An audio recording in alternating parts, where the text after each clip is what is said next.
we do not see this as a war. It's like a rescue mission, a rescue from a war that we have been having for 47 years. So the actual war for us is inside the country, between the people and the regime.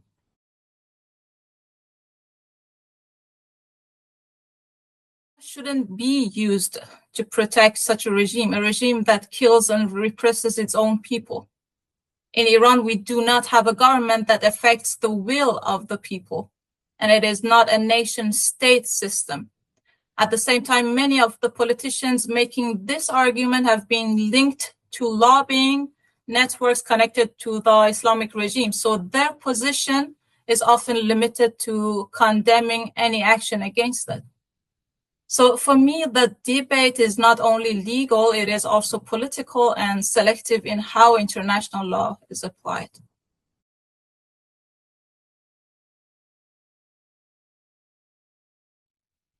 So after the protests of January 8 and 9, where millions of Iranians came out to the streets following the call of Prince Reza Pahlavi, thousands were killed in just those 2 days, and many were arrested, disappeared, or later executed. And the execution is continuing and is going on.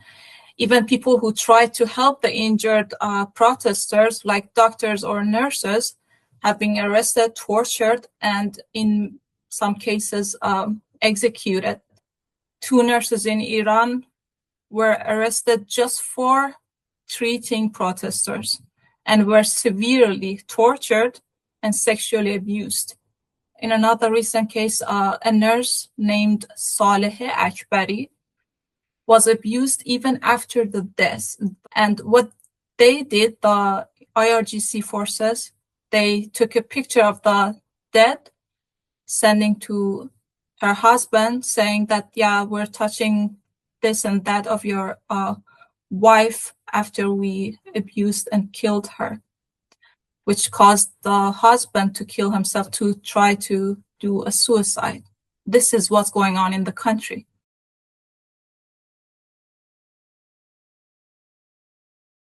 Been weakened, especially after the killing of its key leaders, including Khamenei, strikes on the military structures, economic collapse, and the weakening of its regional proxies, including Hamas and Hezbollah. But this does not mean that it is in the process of falling, at least not so fast. But we are seeing a shift from an Islamist terrorist regime with a mixture of everything to more radical individuals, particularly from within the IRGC, where they're replacing previous figures, for example, Ali Baf and so on. And these actors are often more extreme.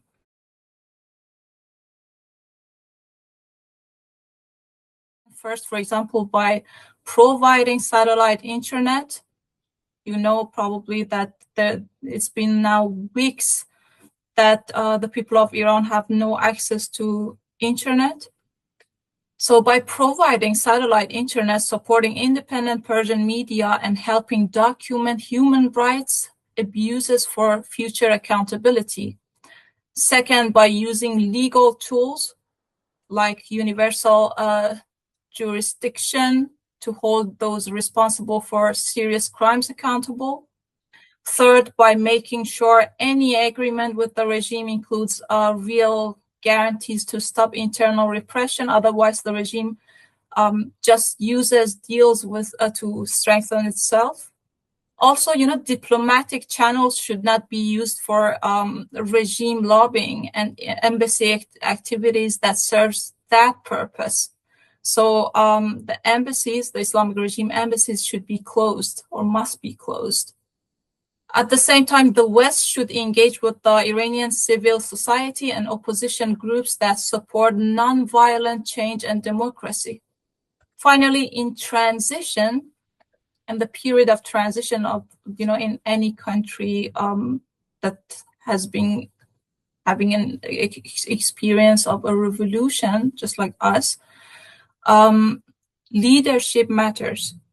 Prince Reza Pahlavi is seen by millions of us Persians, Iranians, as a focal point for coordination, and his support is not limited to monarchies. That's a very important point that I really like to make, that many think that it's only monarchists who support Prince Reza Pahlavi just because he's the son of the Shah, the last Shah of Iran, the previous Shah of Iran. But we are in the time of transition, and he's the best option for us. He's the leader of this transition, and we want you, the European countries, to support this, to see him officially as the leader of this transitional period. And there's going to be an election afterwards. So it doesn't mean that, we are a group of monarchists who are trying to do this or that. As I said, it's the mixture of everyone, every ethnicity, every point of view politically. Many are Republicans and have accepted his leadership, as I said, because he is the best option that we have. And many Republicans see him as the unifying figure for this phase. So I asked the European countries, including Germany, to recognize his leadership officially.